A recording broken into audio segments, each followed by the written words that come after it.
Nigeria is a beautiful country.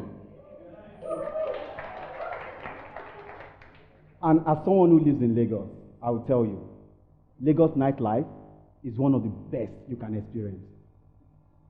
We celebrate almost anything you can imagine. And when we party, oh my God, we party really hard. And even we pop champagne, just like this. We celebrate, we dey pop champagne, we dey pop champagne, we dey pop champagne. Pop, pop, pop, pop, pop, pop, pop,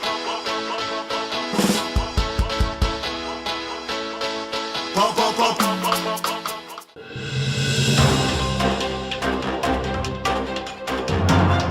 The U.S. Federal Bureau of Investigation, the FBI, has arrested a young Nigerian entrepreneur over an alleged $11 million fraud. Obinwane Okeke, popularly known as Invictus Obi, was listed among Forbes' 100 most influential young Africans. In a separate investigation, U.S. authorities have charged 80 people, mostly Nigerians, with conspiring to steal millions of dollars in a variety of fraud schemes. According to the FBI, these are just some of the defendants involved in what they describe as the largest online fraud scheme in the country that had worldwide implications. Based in Nigeria, the FBI says this crime ring also was able to hit 1,000 people who live in Los Angeles and bilk them out of $73 million.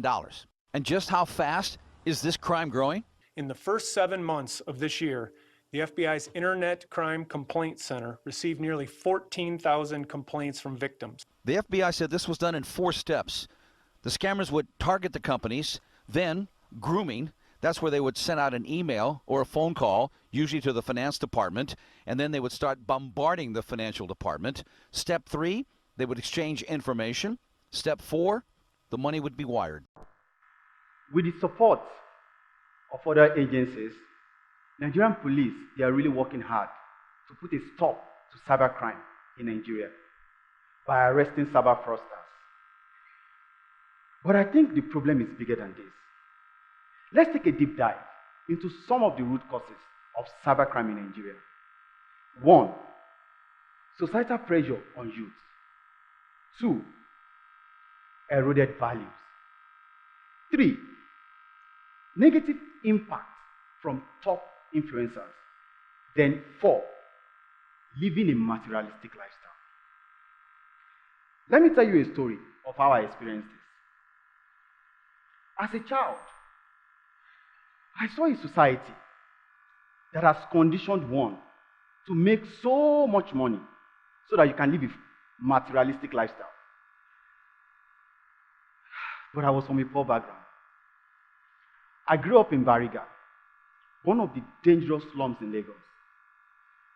Bariga is a place where you're constantly at the risk of either being killed or being arrested. Most children like me, we have this desire to escape the slum. And we have the mindset that when you've made so much money and you can live a luxurious life, then you've achieved it.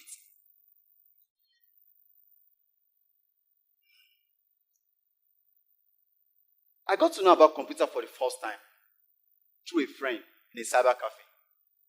And I was hooked. Since my parents, they are working for survival, early in the morning, they usually give us money for food. But I don't spend mine on food. I spent mine teaching myself computer programming in a cyber cafe. With programming, I have built different kind of applications. For example, I built an application for upcoming artists where they can upload and promote their songs for free. And with this application, I won an award that took me to Austria in 2011. Back then, I made so much money that took me out of the slum. With this experience, I decided to start an organization called Ayiti. Ayiti stands for Access for Youth to Information Technology Initiative. We identified vulnerable children from the margins of the society. We teach them computer programming for ethical change. In 2016, I met a boy called Ade. Ade was from a poor background. In fact, Ade lived in a slum. With my little interaction with Ade, I realized that Ade wants to live a good life. And he doesn't have a way of getting to be able to do this. He doesn't know how to get about it, to go about it. In fact, I realized that Ade has higher risk of turning to cybercrime. I introduced Ade to my organization, Ayiti, and he went through the 52 weekends program. After the program, Ade's life was transformed. Now, Ade would like to help the 8.4 million blind people in Nigeria, working with his mentor, by building an application that can better integrate them back into the society. This is what we stand for in Ayiti. We identify vulnerable children from the margins of the society. We teach them computer programming. Since programming helps in personnel building, structural thinking, thinking things through from A to Z, and knowing what it feels like to be in a loop. We also link them up with mentors, and our mentorship program goes on for at least 5 years.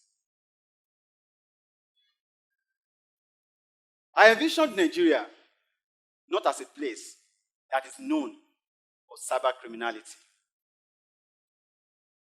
but as a place for top-notch software that addresses social problems. You might be tempted to say, is this not just programming? But I would say, no. It is programming for a better world. Thank you.